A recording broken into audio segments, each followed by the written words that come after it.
Hi guys, welcome to my channel.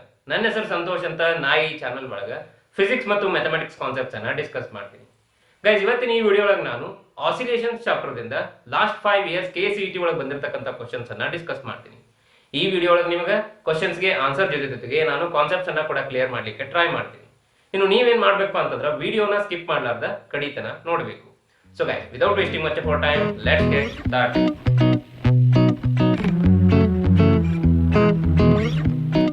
Guys, ಮೊದಲಿಗೆ question number 1. ಈ question ನ 2016 ಒಳಗೆ ಕೇಳಿದ್ರು. ಕ್ವಶನ್ ಏನಪ್ಪಾ ಅಂತಂದ್ರೆ, a particle executing SHM has a maximum speed of 0.5 meter per second and maximum acceleration of 1 meter per second square. The angular frequency of oscillation is option number 1 2 radians per second, option number 2 0.5 radian per second, option number 3 2 pi radian per second, option number 4 0.5 radian per second. Guys, simple harmonic motion is the simplest form of oscillatory motion.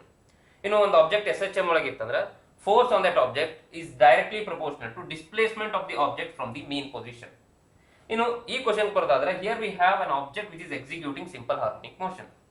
ಇನ್ನು information ಏನು ಕೊಟ್ಟಾರಪ್ಪ ಅಂತಂದ್ರೆ, maximum speed of the object ಕೊಟ್ಟಾರ, particle ಕೊಟ್ಟಾರ which is equal to 0.5 meter per second. ಇನ್ನು maximum acceleration ಕೂಡ ಕೊಟ್ಟಾರ which is equal to 1 meter per second square. ಇಲ್ಲಿ question ಏನಪ್ಪಾ ಅಂತಂದ್ರೆ, we need to find the angular frequency of the oscillation. ಅಂದ್ರೆ ಒಮೆಗಾನ ನಾವಿಲ್ಲಿ ಫೈಂಡ್ ಔಟ್ ಮಾಡಬೇಕು. ಗೈಸ್, ಆನ್ಸರ್ ನೋಡೋಕ್ಕಿಂತ ಮೊದಲು let us quickly look at the equations of displacement, velocity and acceleration for the particle executing simple harmonic motion.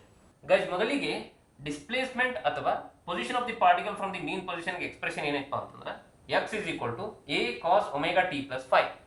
ಇಲ್ಲಿ x ಅಂದ್ರೆ displacement, a ಅಂದ್ರೆ amplitude, omega ಅಂದ್ರೆ angular frequency, t ಅಂದ್ರೆ time, phi ಅಂದ್ರೆ face constant. ಇಲ್ಲಿ SHM ಒಂದು periodic motion ಆಗಿರೋದ್ರಿಂದಾಗಿ displacement ಕೂಡ ನಾವು ಒಂದು ಪೀರಿಯಾಡಿಕ್ ಫಂಕ್ಷನ್ ಅನ್ನು ಯೂಸ್ ಮಾಡ್ಕೊಂಡು ಎಕ್ಸ್ಪ್ರೆಸ್ ಮಾಡ್ತೀವಿ. So x is equal to a cos omega t plus phi. ಇನ್ನು ಇದರಿಂದ ನಮಗೆ ವೆಲಾಸಿಟಿ ಆಫ್ ಪಾರ್ಟಿಕಲ್ ಹೆಂಗ್ ಬರುತ್ತಪ್ಪ ಅಂತಂದ್ರೆ, ಇದನ್ನೇ ನಾವು ಡಿಫರೆನ್ಶಿಯೇಟ್ ಮಾಡ್ತೀವಿ. Differentiating displacement with respect to time will get velocity v is equal to a cos omega t plus phi. Differentiation ಏನು? Minus sin omega t plus phi. ಇನ್ನು omega t plus phi differentiation omega. So v is equal to minus a omega sin omega t plus phi. Next ನಾನು ಏನು ಮಾಡ್ತೀನಪ್ಪ ಅಂದ್ರೆ, ಇದನ್ನ expression ಸ್ವಲ್ಪ modify ಮಾಡ್ಕೊಂಡು ವೆಲಾಸಿಟಿನ ಇನ್ ಟರ್ಮ್ಸ್ ಆಫ್ ಡಿಸ್ಪ್ಲೇಸ್ಮೆಂಟ್ ಹೆಂಗೆ ಎಕ್ಸ್ಪ್ರೆಸ್ ಮಾಡೋದನ್ನ ನಾವು ನೋಡೋಣ. v is equal to minus omega, ಇದೇನೈತಲ್ಲ a sin omega t plus phi ಏನೈತಲ್ಲ ಅದನ್ನ ಅಂಡರ್ ರೂಟ್ ತಗೊಂಡು ಸ್ಕ್ವೇರ್ ಮಾಡ್ತೀನಿ. So under root a square sin square omega t plus phi. Next ಏನು ಮಾಡ್ತೀನಿ, sin square omega t plus phi ಏನೈತಲ್ಲ ಅದನ್ನ 1 minus cos square omega t plus phi ಅಂತ ಹೇಳಿ ಬರ್ಕೋತೀನಿ. Using sin square theta plus cos square theta is equal to 1 ಅನ್ನೋ ಒಂದು identity ಐತಲ್ಲ ನಮಗೆ, ಅದನ್ನ ಯೂಸ್ ಮಾಡ್ಕೊಂಡು ನಾನು ಏನು ಬರೀತೀನಿ, sin square omega t plus phi ಇದನ್ನ 1 minus cos square omega t plus phi ಅಂತ ಹೇಳಿ ಬರ್ಕೋತೀನಿ. So v is equal to minus omega under root a square ಒಳಗೆ ಬ್ರಾಕೆಟ್ ಒಳಗೆ 1 minus cos square omega t plus phi. ಇನ್ನು a ನ multiply ಮಾಡಿದ್ರೆ v is equal to minus omega under root a square minus a square cos omega t plus phi.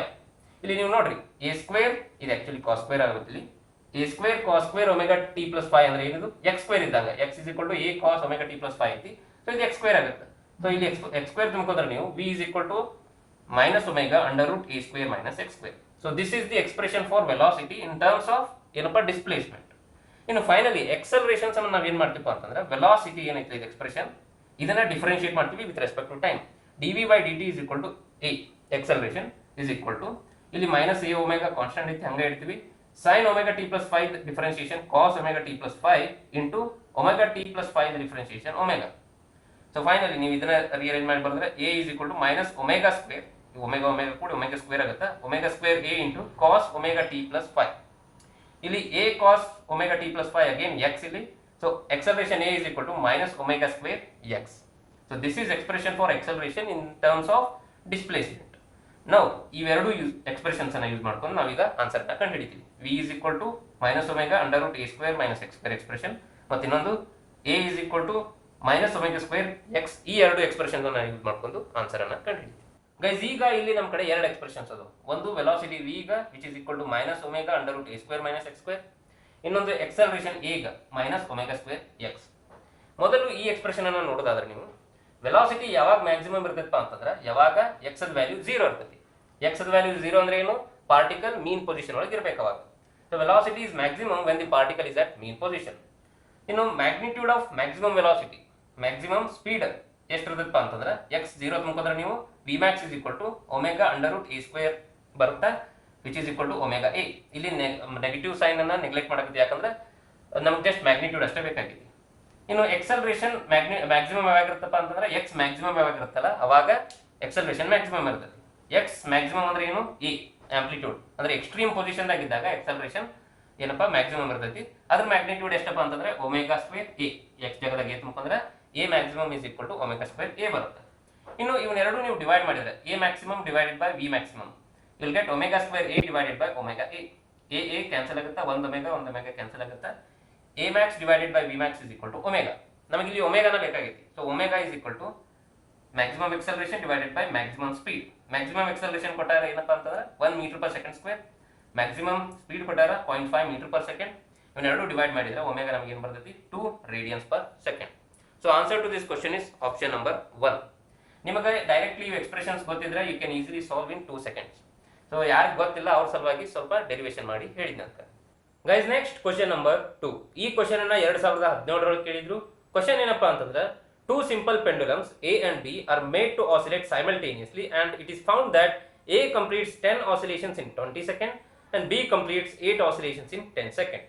The ratio of lengths of A and B is option number 1 8/5, option number 2 64/25, option number 3 5/4, option number 4 25/64. Guys ಈ question ಒಳಗೆ ಅವರು ನಮಗೆ ಎರಡು ಪೆಂಡುಲಮ್ಸ್ ಅನ್ನ ಕೊಟ್ಟಾರ, ಒಂದು pendulum A, ಇನ್ನೊಂದು pendulum B. Question ಒಳಗೆ ಅವ್ರು ಏನು ಹೇಳ್ಯಾರಪ್ಪ ಅಂತಂದ್ರೆ ಇವೆರಡೂ ಪೆಂಡುಲಮ್ ಸೈಮಲ್ಟೇನಿಯಸ್ಲಿ ಆಸಿಲೇಟ್ ಆಗಕತ್ತಾವ ಅಂತ ಹೇಳಿ ಹೇಳ್ಯಾರ.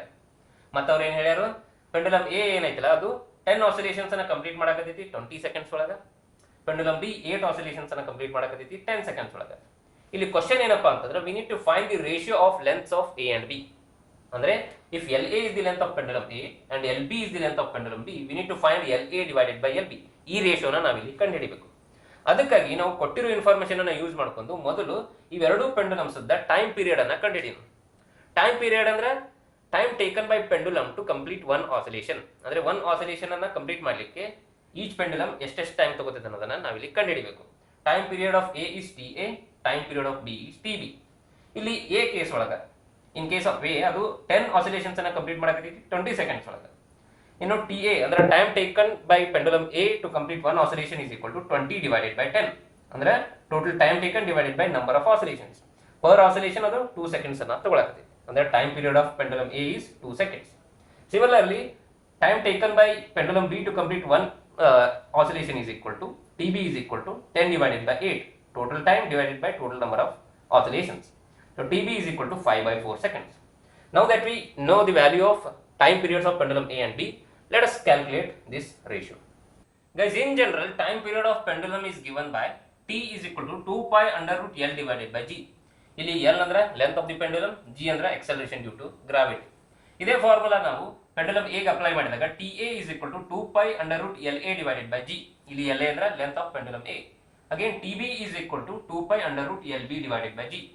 ಇಲ್ಲಿ TA by TB ರೇಷಿಯೋ ತಗೊಂಡ್ರೆ TA divided by TB is equal to G cancel ಆಗುತ್ತೆ, 2 pi ಕ್ಯಾನ್ಸಲ್ ಆಗುತ್ತೆ. TA by TB is equal to under root LA divided by LB. ನಮಗೆ LA divided by LB ಬೇಕಾಗಿತ್ತು. So ಅದಕ್ಕೆ ಏನು ಮಾಡ್ತೀನಿ, ಎರಡು side ಅನ್ನ ಸ್ಕ್ವೇರ್ ಮಾಡ್ತೀನಿ. ಸ್ಕ್ವೇರ್ ಮಾಡಿದ್ರೆ LA divided by LB is equal to TA square divided by TB square. So LA by LB is equal to TA ಅಂದ್ರೆ 2 ಐತಿ, 2 square divided by TB ಅಂದ್ರೆ 5/4 ಐತಿ, 5/4 whole square. ಇಲ್ಲಿ 5 square ಅಂದ್ರೆ 25 denominator ಒಳಗೆ, ಈ 4 square 16 ಏನೈತಲ್ಲ ಅದು ನ್ಯೂಮರೇಟರ್ ಒಳಗೆ ಹೋಗುತ್ತೆ. So 16 into 4 divided by 25. So LA by LB ratio ಏನು ಬರುತ್ತೆ, 64 divided by 25. So answer to this question is option number 2. Guys next question number 3. ಈ ಕ್ವಶನ್ ಅನ್ನ 2019 ಒಳಗೆ ಕೇಳಿದ್ರು. ಕ್ವಶನ್ ಏನಪ್ಪಾ ಅಂತಂದ್ರೆ a piston is performing SHM in the vertical direction with a frequency of 0.5 Hz. A block of 10 kg is placed on the piston. The maximum amplitude of the system such that the block remains in contact with the piston is option number 1 1 meters, option number 2 0.5 meters, option number 3 1.5 meters, option number 4 0.1 meters. Guys, ಈ question ಒಳಗೆ we have a piston which is performing simple harmonic motion in vertical direction. ಅಂದ್ರೆ vertical direction ಒಳಗೆ ಈ ರೀತಿ ಈ piston simple harmonic motion ಅನ್ನ perform ಮಾಡಾಕತ್ತೆ. ಇನ್ನು ಈ ಪಿಸ್ಟನ್ ಮೇಲೆ ಒಂದು ಬ್ಲಾಕ್ ಐತಿ, ಆ ಬ್ಲಾಕಿನ ಮಾಸ್ ಕೊಟ್ಟಾರ which is equal to 10 kg. ಅಂದ್ರೆ ಈ ಬ್ಲಾಕ್ ಮತ್ತೆ ಪಿಸ್ಟನ್ ಎರಡೂ ಕೂಡ ಆಸಿಲೇಟ್ ಆಗಕತ್ತಾವ. ಇನ್ನು ಇದೇನು ಸಿಸ್ಟಮ್ ಐತಲ್ಲ ಇದ್ರ ಫ್ರೀಕ್ವೆನ್ಸಿ ಕೊಟ್ಟಾರ, ಆಸಿಲೇಷನ್ ಆಗುವಂತ ಫ್ರೀಕ್ವೆನ್ಸಿ ಕೊಟ್ಟಾರ which is equal to 0.5 Hz.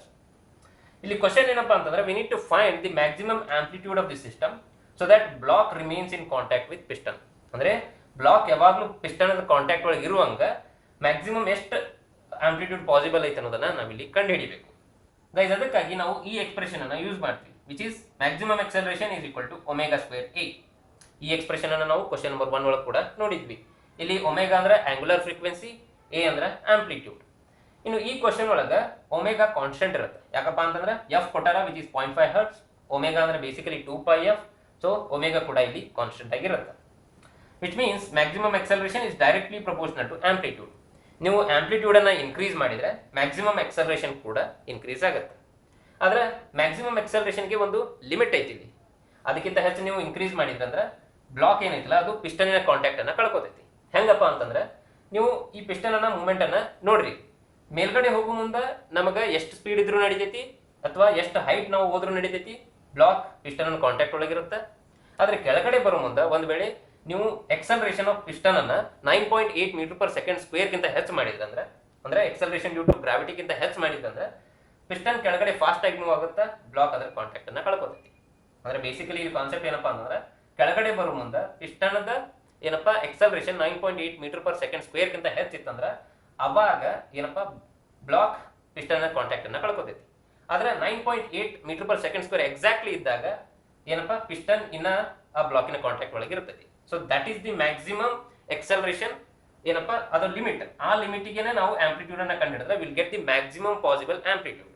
ಅಂದ್ರೆ a maximum 9.8 metre per second square ಇಟ್ಟು ಎ ಅನ್ನ ಕ್ಯಾಲ್ಕುಲೇಟ್ ಮಾಡಿದ್ವಿ ಅಂದ್ರೆ ನಾವಿಲ್ಲಿ ಏನಪ್ಪಾ ನಮಗೆ ಮ್ಯಾಕ್ಸಿಮಮ್ ಪಾಸಿಬಲ್ ಆಂಪ್ಲಿಟ್ಯೂಡ್ ಸಿಗುತ್ತೆ. ಗೈಸ್ ಇಲ್ಲಿ ಈ ಎಕ್ಸ್ಪ್ರೆಷನ್ ಒಳಗೆ ಎ ಮ್ಯಾಕ್ಸಿಮಮ್ ಅಂದ್ರೆ ನಾನು 9.8 ಅಂತ ತಗೋತೀನಿ, ಒಮೆಗಾ ಅಂದ್ರೆ 2πf, ಸೊ ಒಮೆಗಾ ಸ್ಕ್ವೇರ್ ಅಂದ್ರೆ 2πf whole square into A. ನಮ್ಗೆ ಎ ಬೇಕಾಗೈತಿ, A is equal to 9.8 divided by 2 square pi square into F square. F ಅಂದ್ರೆ 0.5 ಐತಿ, ಅದನ್ನ ಹಾಫ್ ಅಂತ ತಗೊಂಡ ಸ್ಕ್ವೇರ್ ಮಾಡ್ತೀನಿ. ಸೊ ಇಲ್ಲಿ 2 ಸ್ಕ್ವೇರ್ ಮತ್ತೆ ಹಾಫ್ ಸ್ಕ್ವೇರ್ ಕ್ಯಾನ್ಸಲ್ ಆಗುತ್ತೆ. So a is equal to 9.8 divided by pi square. Pi ಅಂದ್ರೆ 3.14, ಸೊ ಪೈ ಸ್ಕ್ವೇರ್ ಅದ 3.14 square. A is equal to 9.8 divided by 3.14 square. 3.14 square ಏನ್ ಬರುತ್ತಪ್ಪ ಅಂತಂದ್ರೆ ಅಪ್ರಾಕ್ಸಿಮೇಟ್ಲಿ 9.8 ಬರುತ್ತೆ. So a is equal to 9.8 divided by 9.8 which is equal to 1 meter. So maximum ಏನಪ್ಪಾ amplitude of this system is 1 meters. So answer to this question is option number 1. Guys, next question number 4. ಈ question ಅನ್ನ 2020 ಕೇಳಿದ್ರು. Question ಏನಪ್ಪಾ ಅಂತಂದ್ರೆ a tray of mass 12 kg is supported by two identical springs as shown in the figure. When the tray is pressed down slightly and then released, it executes SHM with the time period of 1.5 seconds. The spring constant of each spring is option number 1 50 Newton per meter, option number 2 0, option number 3 105 Newton per meter, option number 4 infinity. Guys, ಈ question ಒಳಗೆ we have a tray whose mass is 12 kg and this tray is supported by two identical springs like this. ಇನ್ನು question ಒಳಗೆ ಅವ್ರು ಏನು ಹೇಳ್ಯಾರಪ್ಪ ಅಂತಂದ್ರೆ ಈ train ಅವರು ಮೇಲ್ಗಡೆಯಿಂದ ಸ್ಲೈಟ್ಲಿ ಪುಷ್ ಮಾಡ್ತಾರೆ, ಕೆಳಗಡೆ ಪುಷ್ ಮಾಡಿ ರಿಲೀಸ್ ಮಾಡ್ತಾರೆ. ಪುಷ್ ಮಾಡಿ ರಿಲೀಸ್ ಮಾಡಿದ್ಮೇಲೆ this tray starts executing simple harmonic motion. ಇನ್ನು ಅದರ ಟೈಮ್ ಪೀರಿಯಡ್ ಕೂಡ ಕೊಟ್ಟಾರ which is equal to 1.5 seconds. ಇಲ್ಲಿ ಕ್ವಶನ್ ಏನಪ್ಪಾ ಅಂತಂದ್ರೆ we need to find the value of spring constant. ಇಲ್ಲಿ ಎರಡು ಸ್ಪ್ರಿಂಗ್ಸ್ ಐಡೆಂಟಿಕಲ್ ಇರೋದ್ರಿಂದಾಗಿ ಅವ್ರ ಸ್ಪ್ರಿಂಗ್ ಕಾನ್ಸ್ಟೆಂಟ್ ಕೂಡ ಸೇಮ್ ಇರುತ್ತೆ. ಅದೇ ಕೆ ವ್ಯಾಲ್ಯೂ ಅನ್ನ ನಾವಿಲ್ಲಿ ಕಂಡುಹಿಡಿಬೇಕು. ಅದಕ್ಕಾಗಿ ನಾನು ಮೊದಲು ಏನ್ ಮಾಡ್ತೀನಪ್ಪ ಅಂತಂದ್ರೆ ಇವೆರಡು ಸ್ಪ್ರಿಂಗ್ ಏನದಾವಲ್ಲ ಇವು ಪ್ಯಾರಲ್ ಕಾಂಬಿನೇಷನ್ ಒಳಗೆ ಅದಾವ, they are connected in parallel. ಅದಕ್ಕೆ ನಾನು ಏನು ಮಾಡ್ತೀನಿ ಮೊದಲು ಕೆ ಎಫೆಕ್ಟಿವ್ ಕಂಡುಹಿಡಿತೀನಿ. K effective in parallel combination ಏನಪ್ಪಾ ಅಂತಂದ್ರೆ K1 ಪ್ಲಸ್ K2. ಇಲ್ಲಿ ಎರಡು ಕೆ ಇರೋದ್ರಿಂದಾಗಿ ಕೆ ಎಫೆಕ್ಟಿವ್ ಇಲ್ಲಿ 2K. ಇಲ್ಲಿ ಕೆ ಎಫೆಕ್ಟಿವ್ ಅನ್ನ ನಾವು ಕಂಡುಹಿಡಿದ ಮೇಲೆ I can replace these two springs by a single spring whose ಏನಪ್ಪಾ value spring constant is equal to 2K. ಅಂದ್ರೆ I can replace these two springs by a single spring whose ಏನಪ್ಪಾ spring constant is equal to 2K. ಅವಾಗ ನನಗೆ ಏನಾಗುತ್ತೆ arrangement, I will have a tray and a single spring. So ಈ ರೀತಿ arrangement ಇದ್ದಾಗ time period ಅನ್ನ ಕಂಡುಹಿಡಿಯಲಿಕ್ಕೆ ನಮ್ಮ ಕಡೆ ಈ ಎಕ್ಸ್ಪ್ರೆಷನ್ ಇದೆ, T is equal to 2π under root m divided by K effective. ಇಲ್ಲಿ m ಅಂದ್ರೆ mass of the tray, K effective ಅಂದ್ರೆ ಏನಪ್ಪಾ 2K ಬಂದೈತಿ, ಇಲ್ಲಿ 2K ಅಂತ ಸಬ್ಸ್ಟಿಟ್ಯೂಟ್ ಮಾಡ್ಕೋಬೇಕು. ಸೊ T ಹೆಂಗಾದ್ರೂ ಕೊಟ್ಟಾರ. ಸೊ ಇವೆಲ್ಲ ವ್ಯಾಲ್ಯೂವನ್ನ ನಾವು ಹಾಕೊಂಡು we can easily find the value of K. So ಇಲ್ಲಿ T is equal to 2π into under root m divided by 2K ಬರುತ್ತೆ. 2K ಯಾಕ K effective ಇಲ್ಲಿ 2K ಬಂದೈತಿ. ಇನ್ನು ನಮಗೆ K ಬೇಕಾಗಿತ್ತು, ಅದರ ಸಲುವಾಗಿ ನಾನು ಏನು ಮಾಡ್ತೀನಿ, ಎರಡು ಸೈಡ್ ಸ್ಕ್ವೇರ್ ಮಾಡ್ತೀನಿ. Squaring both sides, you will get T square is equal to 2π whole square into m divided by 2K. ಇನ್ನು K ನ ಒಂದು side ತಗೊಂಡ್ಬಂದ್ರೆ K is equal to 4π square into m divided by 2T square. ಇಲ್ಲಿ π value 3.14 ಅನ್ನ ತಗೊಳ್ಳೋಣ. ಇನ್ನು m ಅಂದ್ರೆ 12 kgs, T ಅಂದ್ರೆ 1.5 seconds ಐತಿ. ಅದನ್ನು ನಾನು ಏನಂತ ಬರ್ಕೋತೀನಿ 3 divided by 2 whole square. So ಇಲ್ಲಿ 4 ಇಂಟು 3.14 ಹೋಲ್ ಸ್ಕ್ವೇರ್ ಅಂದರೆ ಅಪ್ರಾಕ್ಸಿಮೇಟ್ಲಿ 9.8 ಬರುತ್ತೆ, ಇಂಟು 12 ಇನ್ನು 2 ಇದು ಕೆಳಗಿನ ಹಿಂಗೆ ಇಡೋನು. ಇಲ್ಲಿ 3 ಸ್ಕ್ವೇರ್ ಅಂದರೆ 9 ಬರುತ್ತೆ, ಇದು 2 ಸ್ಕ್ವೇರ್ 4 ಏನು ಮೇಲ್ಗಡೆ ಹೋಗುತ್ತೆ. ಇಲ್ಲಿ 2 1 2 2 ಇಲ್ಲಿ 3 3 3 4 4 ಇಂಟು 4 16 16 2 32 32 ಇಂಟು 9.8 ಡಿವೈಡೆಡ್ ಬೈ 3. ಇದೇನು ಬರುತ್ತಪ್ಪ ಅಂತಂದ್ರೆ 32 ಇಂಟು 9.8 ಅಪ್ರಾಕ್ಸಿಮೇಟ್ಲಿ ಎಷ್ಟು ಬರುತ್ತಪ್ಪ ಅಂತಂದ್ರೆ 313 ಡಿವೈಡೆಡ್ ಬೈ 3 ಬರುತ್ತೆ, which is equal to 105. So answer to this question is 105 newton per metre, which is option number 3. Guys, ಇವಿಷ್ಟು ಈ ಚಾಪ್ಟರ್ದಿಂದ ಲಾಸ್ಟ್ 5 ಇಯರ್ಸ್ ಒಳಗೆ ಬಂದಿರತಕ್ಕಂಥ ಕ್ವಶನ್ಸ್. ಐ ಹೋಪ್ ನಿಮಗೆ ಈ ವಿಡಿಯೋ ಯೂಸ್ಫುಲ್ ಆಯಿತು ಅಂತ ಹೇಳಿ ಅನ್ಕೋತೀನಿ. ಒಂದು ವೇಳೆ ನಿಮಗೆ ಈ ವಿಡಿಯೋ ಇಷ್ಟ ಆಗಿತ್ತಪ್ಪ ಅಂತಂದ್ರೆ ಕೆಳಗಡೆ ಲೈಕ್ ಬಟನ್ ಐತಿ, ಅದನ್ನು ಪ್ರೆಸ್ ಮಾಡಿರಿ ಮತ್ತು ಈ ವಿಡಿಯೋನ ನಿಮ್ಮ ಫ್ರೆಂಡ್ಸ್ ಜೊತೆ ಶೇರ್ ಮಾಡಿರಿ. ಮೋಸ್ಟ್ ಇಂಪಾರ್ಟೆಂಟ್ಲಿ ಚಾನಲ್ನ ಸಬ್ಸ್ಕ್ರೈಬ್ ಮಾಡಿರಿ ಮತ್ತು ಬೆಲ್ ಐಕನ್ ಮೇಲೆ ಕ್ಲಿಕ್ ಮಾಡಿರಿ. ಆ್ಯಂಡ್ ಫೈನಲಿ ಹೋಗಿನ ಮುಂಚೆ ನಿಮಗೆ ಏನಾದರೂ ಡೌಟ್ಸ್ ಅಥವಾ ಸಜೆಷನ್ಸ್ ಇದ್ದರೆ ಕೆಳಗಡೆ ಕಮೆಂಟ್ ಬಾಕ್ಸ್ ಒಳಗೆ ಕಮೆಂಟ್ ಮಾಡಿ ನಮಗೆ ತಿಳಿಸ್ರಿ. So guys, thanks for watching and stay tune for the next video.